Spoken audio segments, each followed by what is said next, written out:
สวัสดีค่ะพ่อแม่พี่น้องสวัสดีFC ทุกท่านเนาะค่ะกลับมาพบมาพอกับเจตาพารวยคือเก่ากันในทางช่อง YouTube คลิปนี้ก็จะมาสายจักหน่อยเนาะพี่น้องสายอยู่ค่ะ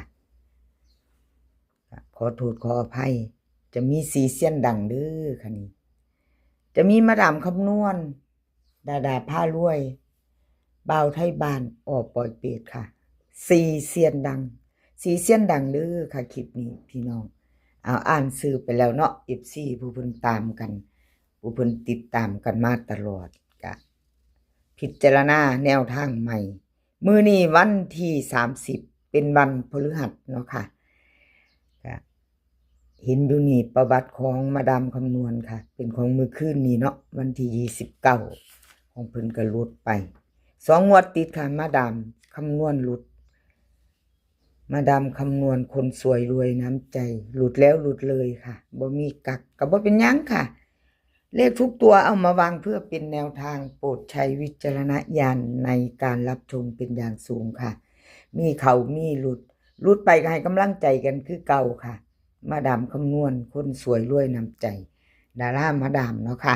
FC เพิ่นก็รุ่นหลามเนาะ FC เพิ่นหลายอยู่แล้วเพิ่นเป็นช่องใหญ่ค่ะมาดามคำนวณก็เป็นเพื่อนกันกับเจตาพารวยเนาะค่ะของเพิ่นช่องใหญ่เจตาช่องน้อยเนาะค่ะเอามาตามต่อมือแรงค่ะพี่น้องเตรียมแคปหน้าจอของมาดามคำนวณเด่นกับเพิ่นให้มาให้1กับ3ค่ะ2ตัว4หาง11719 3739เบิ้ลค่ะ1133 3ตัวค่ะ137 139 113เด่น3กับ1ทอกันเด้อพี่น้อง37กับ39ค่ะเน้น2หาง3ตัวก็เน้น2หาง137 139ค่ะมาดามคำนวณคนสวยรวยน้ำใจแชทหน้าจอค่ะไผจะต่อกับเพิ่นแจ้มือใหม่มือแรงพี่น้องแจ้มือใหม่ไปต่อเป็นมือใหม่แล้วเนาะเป็นมือใหม่แล้วค่ะรับชมรับฟังเป็นเพียงแนวทางเนาะค่ะพี่น้องมีเขามีหลุดแคปหน้าจอใครจะไปต่อกับมาดามคำนวณลาวพัฒนา2 ทุ่มครึ่งค่ะ2 ทุ่มครึ่งเอาแคปแล้วไปต่อเนาะค่ะกราบขอบบุญขอบคุณมาดามคำนวณหลายๆค่ะที่ให้แนวทางมาวางทางช่องของเจตาเนาะกราบขอบบุญขอบคุณเป็นอย่างสูงสำหรับแนวทางเนาะค่ะบ่มีแนวทางกับบ่มีช่องเนาะพี่น้องไม่มีแนวทางก็ไม่มีช่องแล้วก็ FC เนาะค่ะบ่ว่าจะเป็น FC เก่า FC ใหม่กับขอบคุญขอบคุณทุกท่านที่เข้ามาเป็นกำลังแรงใจให้เจตาเนาะค่ะเอามาต่อดาพารวยคนสวยในช่องเด่นเพิ่นเข้า4อยู่ค่ะลาวพัฒนาออก4801 4ล่างของดาพารวยก็2ตัวมา1ตัวค่ะถือว่าเดินอยู่เนาะพี่น้องของดานี่ตัววิ่งตัวเด่นเพิ่นหลุดยากพี่น้อง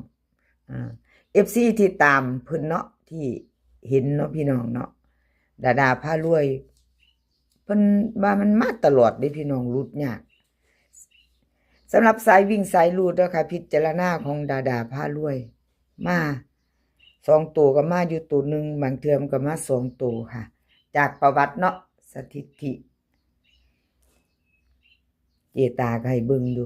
FC เพิ่นก็เห็นไปนำกัน2งวดแต่ละเซียนที่เจตาให้เบิ่งเนาะค่ะไผเข้าไผหลุดเห็นไปนำกันชัดเจนชอบของผู้ใดมักของผู้ใดก็รอแคปหน้าจอจัดของผู้นั้นค่ะบ่มักก็ผ่านไปเนาะเอาดาพารวยคนสวยในช่องเด่นเพิ่นให้มา5กับ6ค่ะคือเก่าเหมือนเดิม56กับ98 2หางเน้นๆเจาะๆของคนสวยในช่อง5665 9889 3ตัวหางเดียวค่ะ956 4ตัวค่ะ8956 4ตัวกับหางเดียวเด้อสูตรของเพิ่นของดาพารวยจะเป็นแบบนี้เนาะพี่น้องจะมี2ตัว3ตัวแล้วก็4ตัวแนวทางของเพิ่นเนาะค่ะของดาพารวย FC กับรุ่นล้ามค่ะ FC ดา FC เพิ่นหลายคนสวยในช่อง อยู่น้ำกันมาโดนค่ะดาดาพารวยกราบขอบคุญขอบคุณดาดาพารวยคนสวยในช่องหลายๆค่ะที่ให้แนวทางมาวางทางช่องของเจตาด้วยดีเสมอมาเนาะอยู่น้ำกันโดนค่ะคนสวยใจดีคนสวยในช่องนะคะบ่าวไทยบ้านค่ะบ่าวไทยบ้านกับมาเด้อพี่น้อง4 บน 4 ล่างวันที่29ที่ผ่านมาบ่าวไทยบ้านเข้าไป4ค่ะเด่นของเพิ่นเนาะ4 บน 4 ล่างก็ถือว่าเดินเนาะพี่น้องเบิ่งอีกประวัติเพิ่นของบ่าวไทยบ้านก็ตัวเด่นเพิ่นก็มาอยู่2 ตัวมา1 ตัวพี่น้องเดินอยู่ค่ะเพิ่นก็ยังบ่ทันหลุดเนาะเอา FC บ่าวไทยบ้านพิจารณาเอาค่ะพี่น้องพิจารณาไปน้ำกันเตรียมแคปหน้าจอไผจะไปต่อกับเพิ่นมื้อแรงเนาะจะไปต่อมื้อแรงกับแคปหน้าจอแนวทางใหม่ของเพิ่นค่ะบ่าวไทยบ้านเล่าพัฒนาเด่นเพิ่นให้มาค่ะ5 กับ 6 2 ตัว 6 หางค่ะ50 60 52 61 51 62ค่ะกัน53 กับ 54เบิ้ล55 66เด่นเพิ่นค่ะ5 ตัว1 2 3 4 5ของบ่าวไทยบ้านพี่น้องแนวทางใหม่เพิ่นเน้น51 กับ 61เด้อค่ะบ่าวไทยบ้านเอา FC แคปหน้าจอค่ะใครจะไปต่อแจมือกับบ่าวไทยบ้านมือแรง2 งวดที่ผ่านมาเพิ่นก็ยังบ่ทันหลุดดอกค่ะพี่น้องก็อันหลุดไป2 ตัวเนาะแต่เด่นเพิ่นยังเดินอยู่ค่ะเดินอยู่ของบ่าวไทยบ้านเนาะขอโทษขออภัยที่2 ตัวเพิ่นบ่มาจับคู่บ่เข้าบ่มีเนาะพี่น้องเอามาไปใหม่มือแรงกราบขอบคุญขอบคุณบ่าวไทยบ้านหลายๆค่ะที่ให้แนวทางมาวางทางช่องของเจตาเนาะค่ะกราบขอบพระคุณเป็นอย่างสูงมาแล้วค่ะปล่อยเป็ดเข้าอยู่เด้อเด่นเพิ่นเห็นบ่พี่น้อง14เนาะเพิ่นให้1 ตัวเดียวค่ะปล่อยเป็ดปล่อยเป็ดว่าช่วงนี้บ่ปังเลยเนาะเจตาว่าซั่นอันสูตรใดก็สูตรใดหลุดเพิ่นหลุดต่อกันหลายงวดพี่น้องนี่ก็หลุดบ่ปังเจตาเพิ่นว่าบ่เป็นหยังค่ะธรรมดาแนวทางมีเข้ามีหลุดเนาะหลุดต่อกันหลายงวดได้ปล่อยเป็ดเอามื้อแลงว่าจังได๋ปล่อยเป็ดเจ้า